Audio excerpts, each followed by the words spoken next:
Fala galera intensiva, meu nome é Ivens, sejam bem-vindos a mais um Fisioterapista.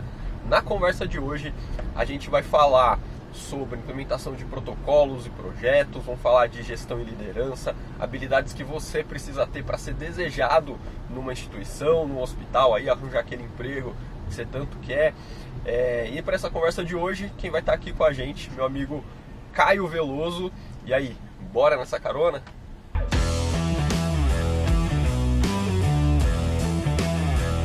Chegamos aí, o senhor Caio está se dirigindo aqui em direção ao nosso carro.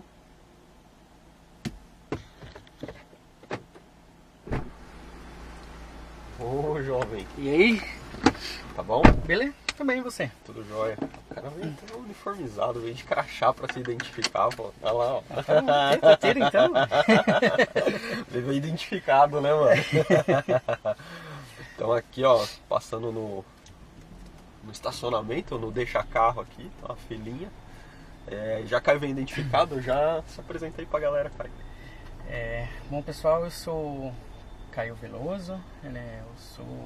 Estou atualmente como supervisor de fisioterapia aqui do Hospital Samaritano Paulista, né? Um time aí de 42 fisioterapeutas da internação e UTI e gerenciando, né, todos os processos clínicos, pessoas e melhorias aí dessa instituição.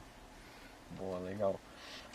Estavam caindo aqui que a gente ia discutir e tal, aí o Caio mandou uns temas pra mim, e aí ele mandou um negócio que eu já fiquei na dúvida do que era, né? Que ele falou assim, vamos falar não sei o que de média liderança e tal. Eu falei, tá, então se tem média é porque tem alta e baixa, né? Provavelmente, né? Isso. Aí eu falei pra ele, então já começa falando disso. O que é média, baixa e alta liderança pra gente poder chegar na média depois? Beleza. A gente tem dois tipos de conceito, né? Tem o conceito mais informal, que foi o que eu falei, né? De alta, média e liderança próxima, né? Da operação.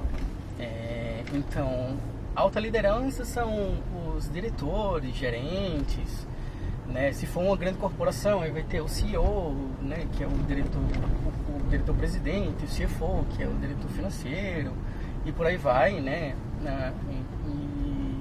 Mas em unidades menores, né? São geralmente diretorias ou gerências, né? Gerência clínica, como aqui na instituição. A gente tem gerência de operações, né? Que cuida da questão de hotelaria, manutenção, né?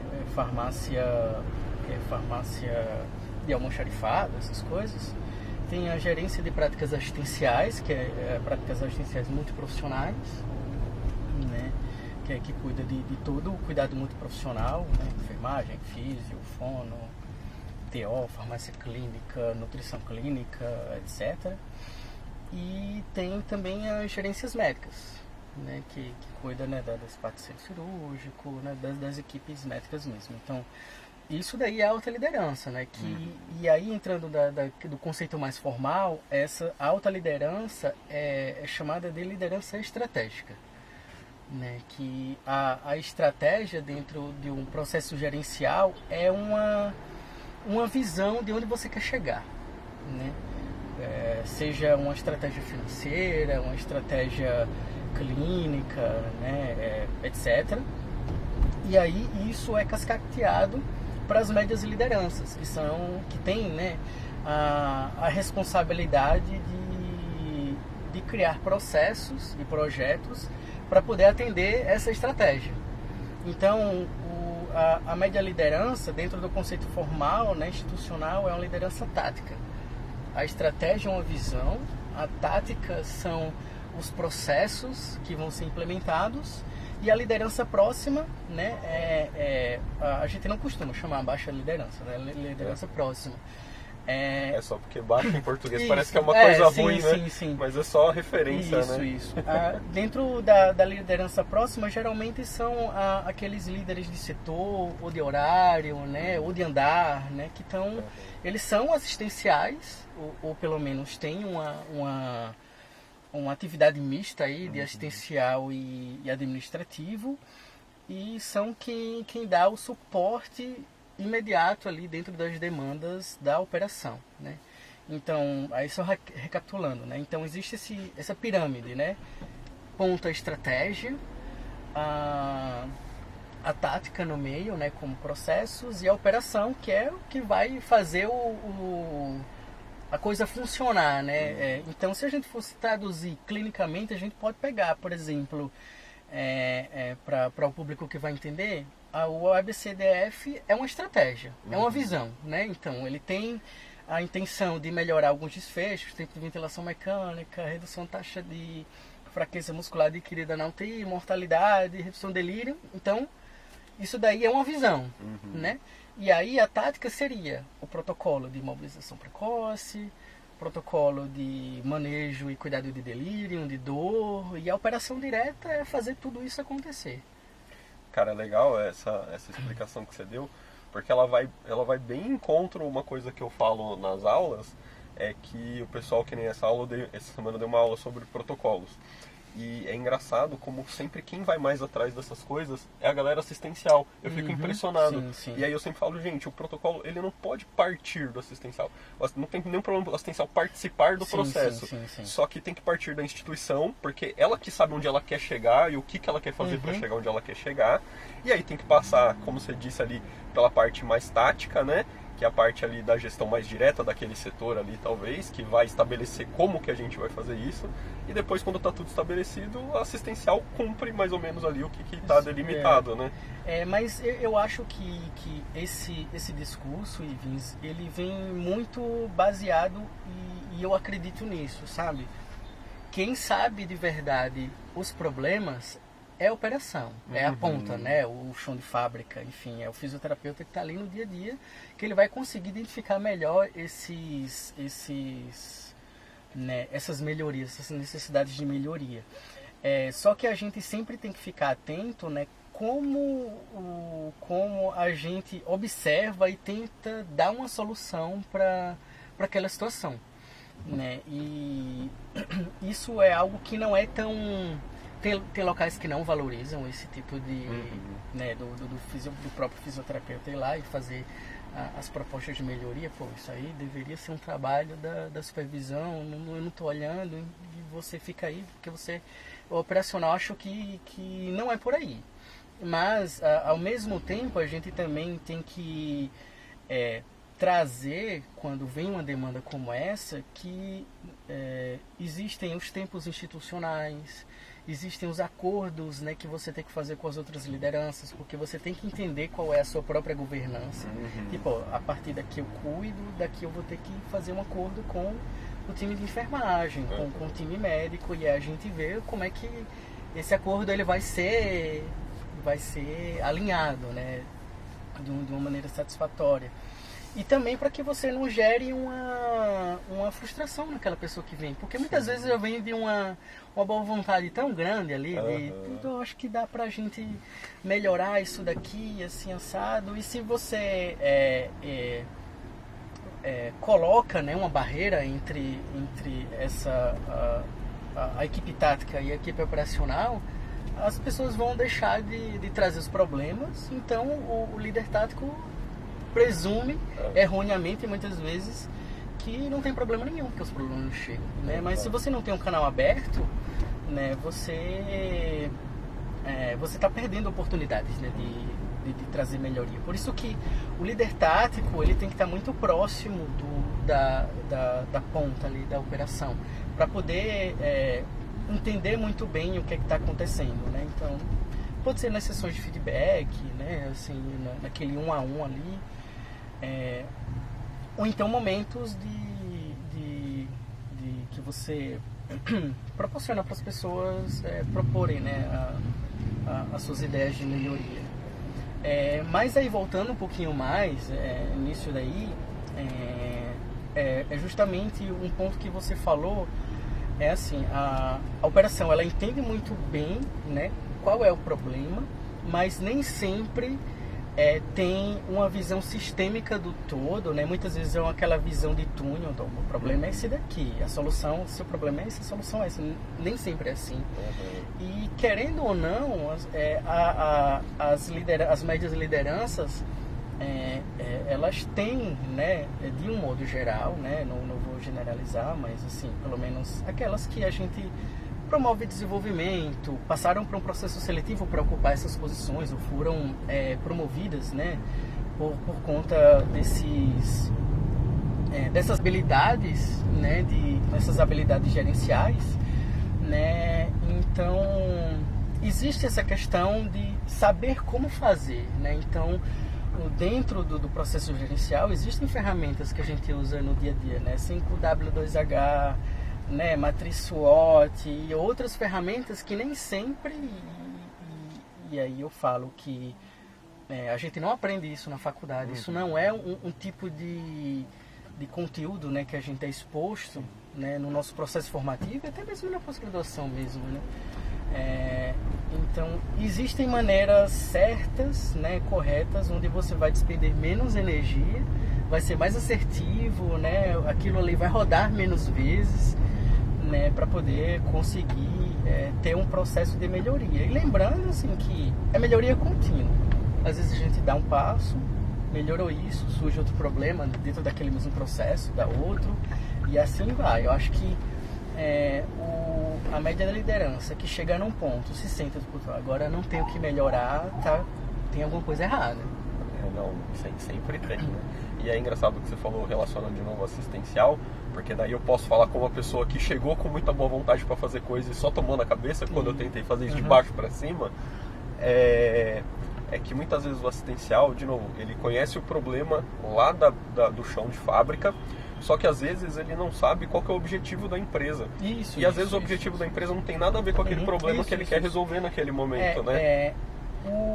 Muitas vezes, quando a gente fala assim, em processo de integração ou em outros momentos, que a gente chama, né, o time operacional para poder fazer discussões não técnicas, né, mas de soft skill, e a gente fala, olha pessoal, os valores da empresa são esses, a estratégia é essa, fica...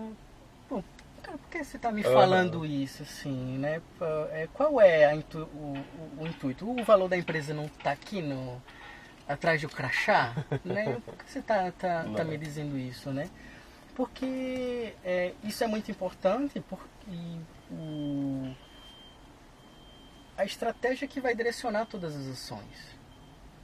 Então, a alta liderança vai determinar isso e a gente vai cascateando de uma maneira mais satisfatória possível, né? E se a operação, ela não, o fisioterapeuta lá, que está na UTI, que está na internação, ela não entende que o que ela faz está ajudando na estratégia, né? Realmente fica o que a gente observa, né, no dia a dia. Eu estou aqui pelo dinheiro, pelo salário, meu desempenho é esse e fique satisfeito com isso, assim.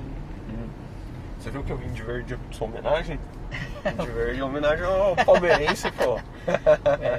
Faltam 4 jogos, né?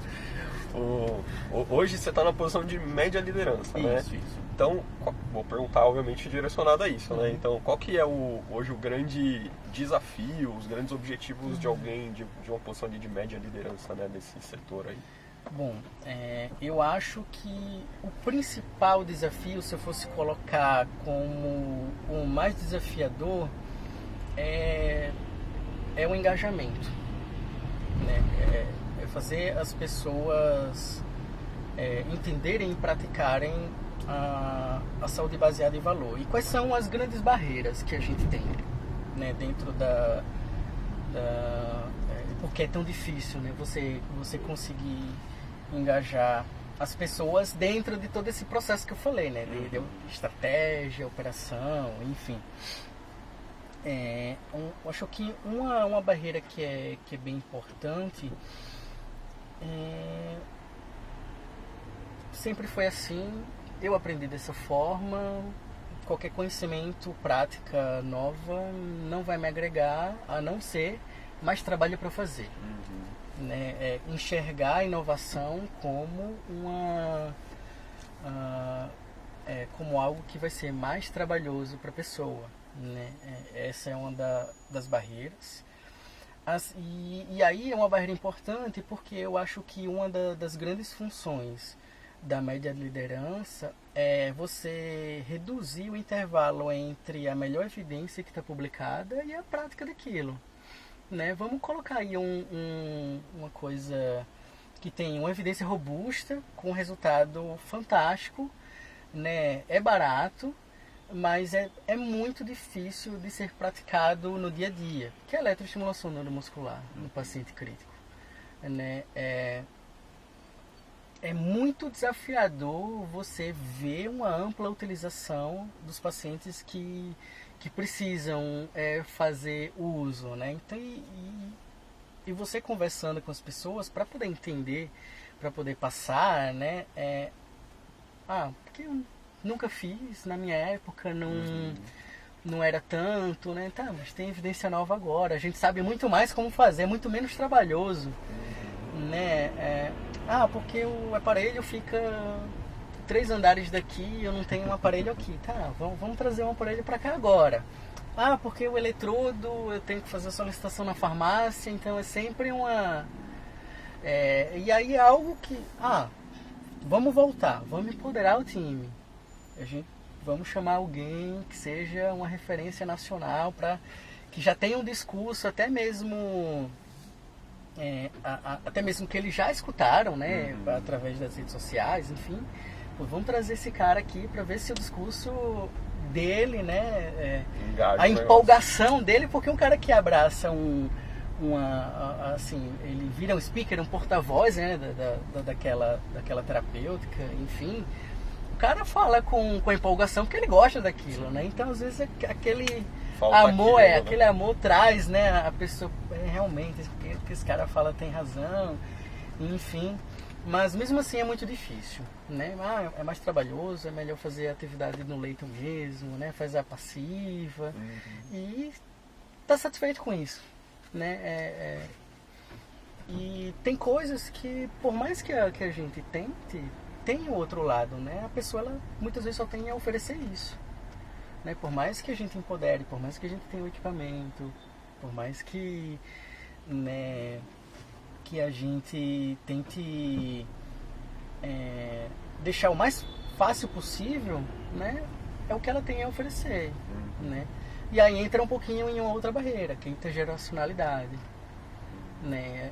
É muito interessante, né, na gerência dessas de um time, porque de uma maneira geral um time de fisioterapia ele é composto de muitas pessoas jovens, porque a fisioterapia é uma profissão jovem, né? A gente está em um ambiente de hospital que é uma área mais jovem ainda, né? Então, se a fisioterapia aí é de 69, né? Não tem nem 60 anos. Dentro do hospital é muito menos que isso, né? A gente vê uma grande capilarização aí, sei lá, uns 20, 25 anos, né? E principalmente com o quantitativo de pessoas que a gente tem. Antes eram equipes menores, né? Menos ainda. Isso, demorou a chegar, demorou a entrar, né? Foi aos poucos, os times foram aumentando, ficando mais robustos e até o cenário que a gente tem hoje. Que hoje o pessoal ainda acha que é pouco, antes era menos ainda, né? Então a gente evoluiu muito nesse sentido, né? Sim. E aí a gente tá vivendo essa fase, né, de intergerações. Então, são as pessoas que eram um pouco mais... a gente tem basicamente a mesma idade, né, a mesma faixa etária. Então, quando a gente começou a trabalhar nos hospitais, já tinham aquelas pessoas que já trabalhavam, né, um certo tempo, que tinham aquela característica de serem mais operacionais, né, de terem mais a técnica afiada, apurada. E quando não tinha um local, trabalhava em um local onde não tinha um plano de carreira bem estruturado, né, isso não fazia tanta diferença para aquela pessoa, né? Então ela estava lá 10, 20 anos e era algo até que surpreendia. Esse cara tá aqui há 30 anos, né? A nossa geração já tentou experimentar um pouquinho, eu não caibo aqui nessa instituição, vai buscar algo que se encaixa mais, né? Dentro de algo mais que a gente acreditava, né? Onde a gente consegue desempenhar mais, e a gente já entrou também em uma fase onde as coisas estavam bem mais estruturadas, né? A fisioterapia já tinha uma cara, né? A fisioterapia hospitalar já tinha uma cara, então já tinha alguns processos um pouco alinhados, principalmente nesses hospitais onde tem uma exigência grande por conta das acreditações internacionais que fazem essa exigência, né? de protocolo, né? de processo bem estruturado. Então a gente já entra nesse mundo, né? Já entra no mundo do plano de carreira existente, né? E começa a viver a fase do... Olha, o plano de carreira ele não é só o tempo de casa, ele é o desempenho. Então eu tenho que desempenhar, eu tenho que, através do feedback, ter o processo de melhoria, né? Para poder ajustar todos os caminhos, porque eu entro como júnior, quero ser pleno, sênior, e vai seguindo aí de acordo com as próprias habilidades, né? E essa geração mais nova, né, que vem aí depois da pandemia, né, desse processo formativo mais novo, né, que é muito claro. Eu não estou querendo colocar as pessoas em caixas, né? Mas é muito claro que tem sim uma certa divisão, né? do jeito que se engaja, o que é que engaja uma geração, não engaja a outra, né? Então é importante você perceber esse movimento e tentar se adaptar a isso, porque enquanto liderança ali direta deles, né, de supervisão, entender isso vai fazer com que você consiga gerenciar melhor as expectativas. Uma questão muito latente, né, dessas pessoas mais jovens é o imediatismo, assim. Como assim eu já não entro como um fisioterapeuta pleno, né? Tem algumas coisas que eu compartilho, assim. Eu acho que pra gente que é de uma geração mais intermediária, se a gente decide sair de uma instituição e ir para uma outra que tem plano de carreira, muito provavelmente todo o seu histórico profissional ele é desconsiderado, né? Você tinha né, você tem uma bagagem, você tem uma história dentro da fisioterapia, muitas vezes você tem uma notoriedade, né? Você tem um mestrado, publica artigo, mas você se encaixa naquele processo institucional, porque é uma estratégia. A estratégia vai ser essa, ó. Todo mundo que entra vai ser júnior e vai seguir a carreira aqui, né? Agora, de alguma certa maneira, que eu estou percebendo que algumas instituições estão mais abertas para processos seletivos baseados já direto para pleno, né? O pleno direcionado, ou o sênior até mesmo, né? Como eu já tive oportunidades, né, de visualizar no LinkedIn especificamente, né, que é uma rede social mais corporativa, assim. Então isso está mudando um pouco, né? A instituição vendo que muitas vezes você precisa de uma visão externa, né, de um saber externo para poder melhorar alguma coisa, ou então porque realmente dentro das avaliações de competências, porque para cada posição dessa é avaliado, né? Então tem que ter algumas competências que são necessárias para você desempenhar aquilo que a instituição está esperando de você, o resultado que ela quer que você entregue, né? Então às vezes não tem ali na instituição alguém com as ferramentas, né, ou com as competências adequadas para poder desempenhar aquilo. E muitas vezes, principalmente a geração mais nova, não entende assim, que existem competências que são necessárias. Aproveitando que você falou nisso aí, principalmente para aquele cara ali que está iniciando a carreira, ou ele está naquele... Porque às vezes a gente fala assim, o cara que tem uns 3 anos, o cara acha que não é início, né? Mas, 3 anos de carreira sim. É início. Aquele cara que está do 0 até os 3, 4 anos de carreira ali, qual que você acha que são as principais habilidades que é interessante esse cara possuir, que vai fazer quando ele chegar lá no processo seletivo, a instituição olhar diferente para ele, o gestor olhar diferente ali? Habilidades comportamentais, né? Obviamente o que você está falando, né? Porque muitas pessoas confundem, mas eu tenho um curso de ultrassom, mas eu tenho, né? pouco menos. E hoje, por exemplo, eu quando faço o meu processo seletivo, né, das pessoas para compor o meu time, eu coloco 80-20. 80 é comportamental, habilidade comportamental, 20% técnica. Por quê? De uma maneira geral, todo o processo de desligamento de uma instituição, ele é feito por conta de competência, por habilidade de questão comportamental. Então não tem por que você contratar, assim, colocando a técnica como sendo o principal, e deixando de lado vou ver como é que essa pessoa desempenha, né, ou performa. E trazendo também o conceito de performance, que muita gente não entende, que acha que performance é só técnica. Cara, se eu sou o melhor fisioterapeuta, eu tiro todo mundo do leito e tal, mas não consegue se comunicar com o time de enfermagem, né? Tem uma comunicação mais disruptiva com a família. Então isso não é performance, você só tem uma boa técnica, né? Então muita gente confunde a performance só com técnica, né? E é o que a gente acaba avaliando, e lá na instituição a gente tem um ciclo anual de performance que vai, né, tratando muito mais de habilidades comportamentais, né? E é interessante que dentro do ciclo tem a parte que o colaborador ele preenche. E é interessante que muitos deles só preenchem a técnica, assim. A minha performance é X porque eu atendo bem meus pacientes, tá? Certo, mas o engajamento e a comunicação com o time, né? E o preenchimento das burocracias, que isso faz parte do atendimento, né? A gente é muito formado para fazer clínica, terapia. Aí você chega tem esse documento que você tem que preencher, esse documento que você tem que preencher, e aí, né, isso faz parte, né, do seu atendimento, enquanto a catraca da grande máquina que é a instituição, né?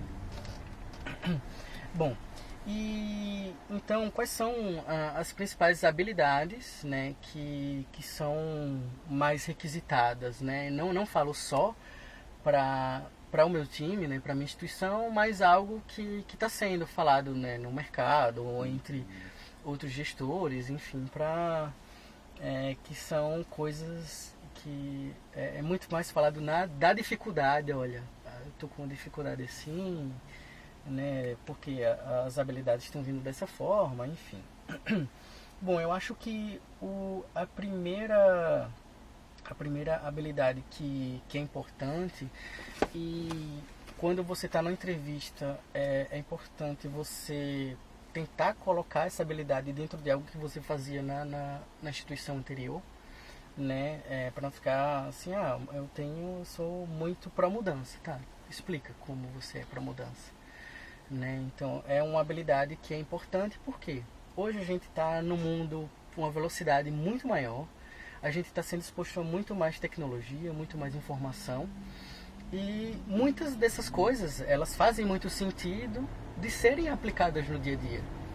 Então você né, não só vislumbrar o futuro, mas apoiar essas mudanças no seu dia a dia, né, isso é uma habilidade muito importante de se ter. Vou utilizar um exemplo. Vamos colocar aí vamos voltar lá na eletroestimulação neuromuscular. Vamos pegar alguém que a gente implementa, né, faz um processo de treinamento, muda o protocolo assistencial, faz aquisição de novos equipamentos que são mais eficazes, né? E a gente sabe hoje em dia que não é qualquer equipamento que atende, né, pacientes hospitalizados, né, principalmente aqueles com fraqueza muscular. Então você faz todo esse, né, esse arcabouço processual, e aí se você é uma pessoa pró-mudança, você abraça aquilo. E isso é importante por quê? Porque o seu paciente ele vai receber a terapia que é eficaz, né? Você vai melhorar você vai atingir uma estratégia da empresa, que toda empresa vai ter estratégia financeira, né? Porque por mais que haja um investimento ali nesses equipamentos, existe o retorno financeiro, né? E de alguma forma você se sente satisfeito, né, com aquilo que você está fazendo, porque você está fazendo realmente o melhor para o seu paciente, né? E por que isso é importante, você abraçar isso? Porque você vai fazendo com que os outros colegas, eles se sintam, realmente, essa mudança está chegando, ou eu me adapto, ou, né, ou eu vou ficar para trás. Nem sempre é assim que acontece, né? Muitas vezes, essa pessoa que abraça inicialmente essa ideia, a galera vai lá e só, quem é você para poder fazer isso? Não faça mais isso. No meu plantão, a depender da personalidade da pessoa, ela pode ser, cara, eu preciso desse emprego, eu vou ficar quieto, realmente. Não vou falar para minha liderança direta, por exemplo. Se isso é para mim, cara, essa pessoa ela não tá errada. Tá? Quem tá errado é que tá indo inibindo a mudança. Te inibir. Então, se empodere, diga, não, eu vou fazer isso. Ou então, chega na visita multiprofissional, se a gente vai fazer eletroestimulação. Mas para você ter o poder de convencimento, você tem que estar empoderado. Não, vai ser assim, eu vou fazer em tal músculo, vai fazer assim, vamos pegar ultrassom, vamos achar o ponto motor, enfim, né? Essa é a pessoa que está fazendo certo, não o cara que está ali no platô, né, de desempenho dele. Tipo, ele, eu tô satisfeito com isso aqui, se me pedirem algo eu vou fingir que não escutei, né? Vamos implementar uma nova ferramenta de avaliação funcional. Cara, não vou preencher, deixa aqui quieto na minha. Nunca foi assim, nunca precisei o que eu preciso agora, né? Então, mas você apoiar e efetuar mudanças é importante e é uma habilidade interessante. A segunda é uma inteligência emocional resiliência, né? Para você entender que esse mesmo mundo, né, de mudanças, ele pode trazer mudanças demais, e aí você tem que lidar com tudo isso, né, e nem sempre as mudanças elas são para melhor, né? Pode ser que venha uma nova estratégia, uma nova pessoa que, olha, eu não acredito muito na fisioterapia, e uma pessoa que tem um poder de decisório muito alto e vá, né, tirando, né, as possibilidades de cuidado, enfim, até mesmo uma questão estratégica financeira, o time de fisioterapia fica ali no 1 a 1 do faturamento, a gente não quer isso, vamos diminuir a quantidade, vocês vão ter que atender mais pacientes, ou vamos terceirizar o serviço inteiro, né? Ou tinha plano de carreira, manda as pessoas de carreira superior embora e equaliza tudo de novo, enfim, existe essa possibilidade, a depender de como a pessoa que está lá, que toma a decisão, que assina o cheque, ela entende, né, o negócio, né, entende a segurança do paciente. Nem todo mundo é tão que vai subindo, né, esses degraus de carreira, eles são tão completos, né? Muitas vezes, né, principalmente nos serviços privados, eu não falo de sociedade beneficente, porque sociedade beneficente tem conselho. Então, quando tem um conselho, qual é a parte boa? Porque você cria planos, daqui a 5 anos a gente vai ter isso, daqui a 10 é isso, daqui a 15 anos, independente de quem seja o CEO que venha, né, para poder resolver algum problema, ele vai ter que seguir esse planejamento. Já nos hospitais privados que não tem conselho, qualquer CEO que entrar, ele pode dizer, cara, a estratégia antiga tá errada, tira tudo, vamos refazer. E às vezes ele é chamado justamente para isso. Isso, para resolver um problema. Às vezes um senhor é chamado para isso mesmo, né? Então estamos fechando negativo em 10 milhões, cara. Resolva aí, você tem aval para fazer o que você quiser. Exatamente. Né? Então, e essas mudanças, elas são mudanças que afetam a gente. Afetam assim, né, o dia a dia, né? Se você não tem, né, essa adaptabilidade, essas mudanças, essa inteligência e resiliência, né, isso vai te frustrando e, cara, eu não vou ficar mais aqui, eu vou para outro lugar, né? Você sabe que esses dias lá no podcast, lá no Passando Plantão, a gente estava conversando com uma psicanalista e a gente estava falando sobre geração atual, mais nova e tal, E a gente estava discutindo se a resiliência é um problema dessa geração, né? E por que pode surgir esse problema, né? Que daí a gente estava falando assim, ó, você pega a pessoa aqui em casa, os pais, por terem sofrido tanto, não quer que o filho sofra tanto, então facilita o caminho. Sim. Aí você chega numa escola onde a gente não tem mais reprovação, então você não tem que ser resiliente nem para estudar. E aí hoje eu tava até escutando um negócio antes de te buscar. Cara, até os videogames, tipo assim, você pega hoje o gênero Souls-like, que é o mais difícil, a galera tá pedindo o modo easy, o modo fácil no negócio que é pra ser difícil. Então assim, em todos os campos, meio que leva a pessoa a não gerar essa habilidade, né? E aí a hora que ela chega no trabalho, meio que talvez seja um limite. Sim. Né? Justamente. E talvez o que gere mais frustração, porque assim, o mundo real, né, o capitalismo, ele não tá nem aí pra você, né, pros seus sentimentos, cara. Você, no final das contas, o nosso contrato de trabalho é um termo de cessão de saber e de tempo para alguém que está precisando do seu saber e de tempo.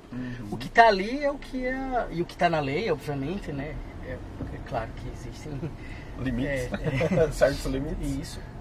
Vai ser exigido de você, né? E você vai estar exposto também a outros tipos de estresse, né? A uma equipe que nem sempre é formada, as outras equipes nem sempre são formadas por pessoas acolhedoras, um paciente mais difícil, uma família mais difícil, né? A fisioterapia particularmente é uma profissão que ela tem uma sensibilidade e autonomia, né? Isso tem um lado bom, porque é uma pessoa que ela busca autonomia, né? Tipo, não, quero fazer isso aqui, esse que eu vou lutar, não adianta você me dizer que eu vou fazer venir, se não tem indicação, enfim, isso é o lado bom. Mas tem o outro lado também, que é uma questão de, por exemplo, algo que a gente vem discutindo bastante, né, é sobre plano terapêutico individual, prescrição de fisioterapia, e algo que não deveria mudar de um atendimento para o outro. Ou seja, se você faz uma prescrição faz uma agenda para o paciente ali de uma semana, com reavaliação depois de 7 dias, eu pego e vou seguir para você. Para mim não tem problema, mas essa busca exacerbada dela autonomia, diz, cara, por que esse cara tá me dizendo o que é que eu tenho que fazer? Ele nem pensa no paciente, ele nem pensa que até vai ser mais fácil para ele. Ele pega aquilo ali como uma afronta de, você tá dizendo que eu não sei fazer? Pois é. Né? Só você que sabe? É que ele leva pro lado pessoal, ele sai do profissional e leva pro pessoal, ele individualiza para ele aquele negócio. E aí eu não falo que é uma questão geracional ou não. Porque eu vejo isso acontecer em outras gerações. Em outras gerações também, entendeu? Então fica ali nesse... Olha, o plano terapêutico individual, ele é importante a gente planejar isso daí, né? O paciente, ele vai se beneficiar. E muitas vezes, e eu já perguntei para o paciente quando tem isso, cara, eu acho interessante porque eu sei o que eu vou fazer no outro dia. Eu sei que se eu andar demais de manhã e à tarde eu tenho que fazer o exercício da perna, eu vou ficar muito cansado. Então, e isso é uma outra dificuldade também, né? A gente, de um modo geral, acho que a saúde brasileira, ela é muito paternalista. Olha, eu sei, eu tenho conhecimento e você é só o que vai receber. Né? Então, você não tem nada que interferir na conduta. Eu, assim, acredito que a movimentação é totalmente contrária, né? O paciente no centro, como também um processo decisório, inclusive de não querer fazer. Cara, não de você dar opções e falar, nós temos essas 3 opções. Qual que você acha que você deseja? Qual que encaixa mais com sua expectativa? Né? Fazer ele tomar parte da decisão. Acho que até isso facilita até no engajamento do paciente. Quando ele se sente dentro do processo, ele embarca com você naquela, né? Então é algo que a gente vê, né, também como uma habilidade que é importante, né, porque isso diz mais sobre o espírito de equipe, o trabalho coletivo, o trabalho do time. E tanto é que lá na instituição a gente tem a nota individual, tem a nota do time. Então é desejável que você seja bom como individual, mas você também seja bom enquanto time. Né? Então, se você tem aqueles problemas, né? Eu já lidei com pessoas que eram muito boas, né? Tinham um raciocínio clínico bom, uma terapêutica boa, mas não falava com o colega, não passava plantão pro colega porque não queria falar, cara. Então, esse cara não é bom pro time, né? Então ele vai trabalhar sozinho na clínica dele. A gente está falando de continuidade, né? De passagem de plantão, cuidado continuado, enfim. Não, se isso está dentro do plano da coisa, né? Às vezes o cara pode não gostar, mas se ele sabe que está dentro do plano, ele sabe o que tem que fazer. Sim. Né? Ele tem que se encaixar no processo, né? Cara, tem problema, bicho, pra resolver, hein? Caraca, é coisa, hein? Como que você faz... Já que tá tão difícil assim, a gente tem dificuldade de... E só esclarecendo uma coisa, né? Porque que hoje, o Caio falou que habilidades, né, soft skills, são muito mais importantes, por exemplo, lá, 80-20 que ele falou. Porque ao longo do tempo, o mercado, né, o RH, a gestão de pessoas, foi entendendo que as pessoas entravam pelas habilidades, mas elas entravam pelas habilidades técnicas e saíam pelas habilidades interpessoais, né? Então, o que eles falam? Bom, então é melhor a gente contratar pela interpessoal, que eu treino o cara aqui dentro e eu não tenho esse problema de perder, porque essa rotatividade é muito ruim para a empresa, né? Sim. Então, por isso que aconteceu essa transição, né? De sair da parte técnica, não importa só o quão bom você é, mas também importa as suas outras habilidades. Tipo, é claro que dentro de duas pessoas com habilidades comportamentais boas, sim, equivalentes, aí o técnico... Isso, aí é diferencial. Ele vai ser o diferencial, né? É diferencial. E já que é difícil a gente encontrar uma pessoa boa tecnicamente, boa em habilidades, em soft skills, como a gente faz para reter essa pessoa, reter esses talentos? Isso é muito, muito importante. É um desafio muito grande você reter talento, assim, e claro, trazendo, eu sei que o público não é só São Paulo, mas trazendo a realidade de São Paulo, que é a realidade que a gente está inserido, e por exemplo, a realidade que eu conheço, que é onde eu sempre trabalhei disso que eu me formei, né? Eu acho que o primeiro desafio, e aí isso é bem diferente, você vê as gerações, os desafios, as formas de retenção de talento, elas são um pouco diferentes, assim. A geração mais nova, né, eu acho que é engajar através do propósito, né, eu acho que isso é importante, você mostrar que as visões da empresa e o que está sendo praticado, porque muitas vezes está lá no crachazinho, mas não é o que acontece no dia a dia, né? As visões da empresa, elas estão encaixadas dentro do seu propósito, e aí é você fazer uma autoavaliação, né? E aí o que é que eu faço, né, dentro do meu processo de trabalho? Dentro do processo de feedback, ou então em algum outro momento mais específico, cara, vamos fazer uma análise SWOT pessoal, né? E através disso, o que é que você tem para entregar? O que é que você tem de fortaleza? O que é que você tem de fraqueza? Quais são as ameaças? Né? Quais são as oportunidades de melhoria dentro do seu trabalho, né? Dentro de você enquanto membro do time, e também em relação ao que você quer, né, entregar para o mundo. Essa geração é um pouco mais aflorado neles, assim. Eu quero trabalhar com algo que eu consiga deixar um legado, deixar nem que seja aqui na minha instituição.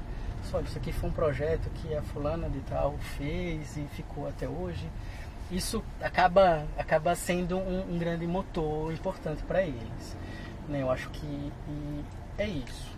Você tentar trazer essa reflexão para eles, né? E através disso colocá-los como participantes de todo o processo. Vamos colocar aqui uma forma que eu tento, né, para reter talento é assim: você chega para mim, só Caio, eu tenho uma proposta de melhoria aqui do protocolo de imobilização precoce, e eu... É isso, não me fala. Escreve, traz para mim, a gente discute, porque também já é uma segunda oportunidade de desenvolvimento da pessoa, porque lembra que eu falei de visão sistêmica e acordos multiprofissionais? Olha, para isso a gente vai precisar falar com tal pessoa, para isso, esse processo não dá para a gente encarar agora porque foge da nossa governança, e a pessoa vai entendendo, né, que a ideia dela está sendo apreciada, mas que se for daquele jeito, a gente vai ter que revisitar aquilo, né, de uma maneira contínua até seguir, né? Então, é uma maneira de você fazer, ó, esse processo, eu também faço parte. Eu não sou só o executor, eu fiz parte também do planejamento. Eu acho que isso ajuda também, né? E uma terceira questão é assim, eu antes de entrar na instituição que eu estou agora, eu tinha muito esse conceito assim,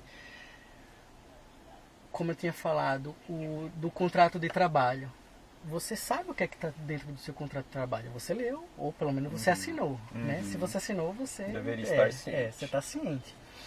Então, se está tudo dentro previsto ali do contrato de trabalho, então é uma troca justa, vamos dizer. Não estou dizendo que está acordado, né? Mas pelo menos está acordado. Você está ciente com aquilo.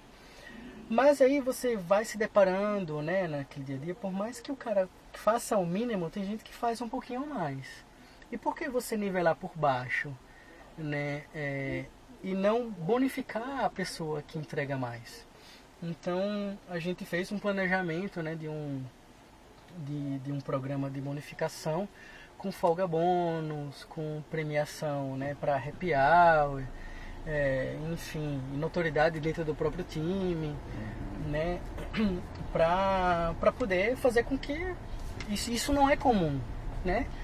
Isso a gente está, obviamente, dentro de uma realidade onde a gente está na instituição CLT, existe essa possibilidade. No PJ é assim, ó, você trabalha, se você tiver força de trabalho, vai enquanto ela tá lá, né? Se você perdeu força de trabalho, você já não tem tanto, as importâncias são diferentes. Isso. Então você fica um pouco mais preso, né, dentro do... Eu sou o meu próprio motor. Se eu não tiver essa motivação, então eu mesmo me prejudico, né? Já no CLT tem um pouquinho essa diferenciação, né? Mas assim, uma coisa que é muito dificultoso é que o salário vai ser o principal dentro da escolha de você ficar na instituição ou não, né? Se tem um plano de carreira ou não. Então, assim, querendo ou não, a parte financeira, ela vai falar mais alto, né? Pelo menos no primeiro momento. Sim. Sempre logo de cara, acho que talvez é o que as pessoas mais dão importância, isso, né? Até porque, assim, você tem suas contas para pagar, enfim, sim, né? Mas, e a gente tem um mercado em São Paulo que tem um mercado diferenciado, porque as sociedades beneficentes, elas têm um poder financeiro maior, né, do que instituições privadas, porque por serem sociedades beneficentes, elas são isentas de muitos impostos, principalmente impostos patronais. Ou seja, o custo fixo, né, o salário daquele colaborador, a manutenção dela é menos custosa. Então eles conseguem jogar um salário um pouquinho, muitas vezes até bem maior, né, porque a intenção deles é justamente trazer esses talentos e que esses talentos fiquem. A questão do salário é algo que é muito, muito delicado. Por quê? De um modo geral, a fisioterapia ela é encarada como cosmético. Sim. Porque a gente ainda não aprendeu, né, a demonstrar valor. Não só valor financeiro, mas valor em saúde. Né? Então, quais são os resultados que a gente está entregando para a instituição? E só através disso é que a gente vai conseguir, né, buscar. Porque, como eu falei, a gente está no capitalismo. O cara que assina o cheque, quanto menos zeros tiver no cheque, para ele melhor, para a instituição melhor. O trabalho dele é esse. Sim. Né? Então, ele vai querer tirar. Ele não vai querer conceder, muitas vezes. Então, você tem que demonstrar.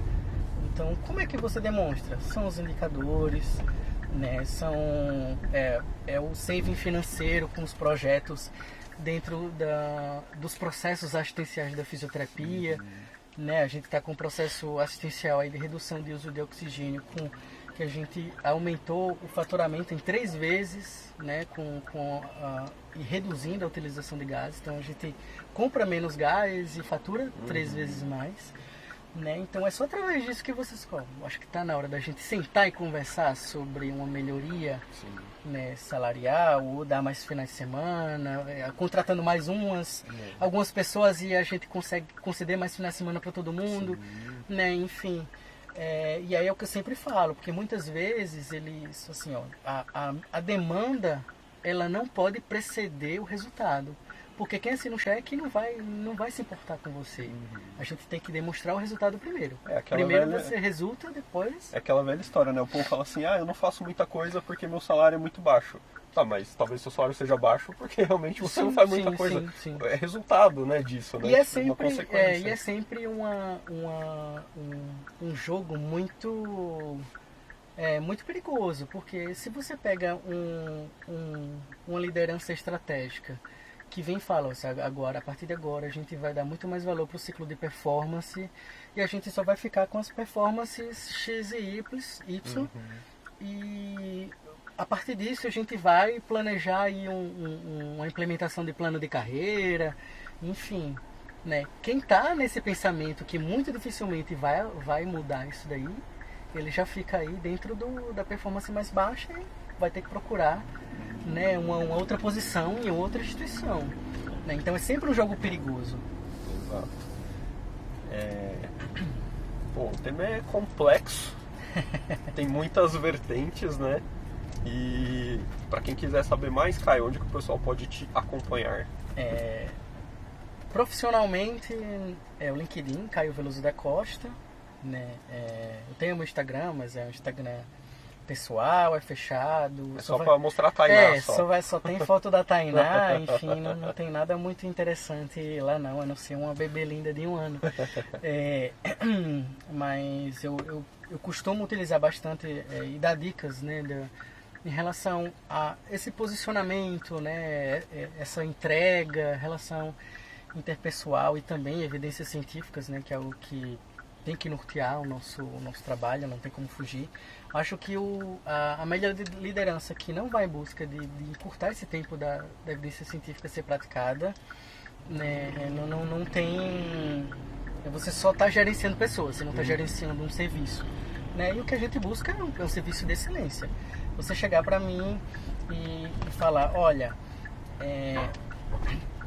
eu vou te dar uma terapêutica que vai reduzir o seu tempo de internação em 3 dias, você vai sair menos fraco, você vai utilizar menos oxigênio.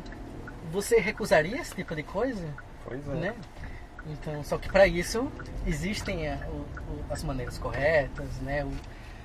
As maneiras mais praticáveis para poder você conseguir esse resultado. Isso aí. Qual que é o seu Instagram?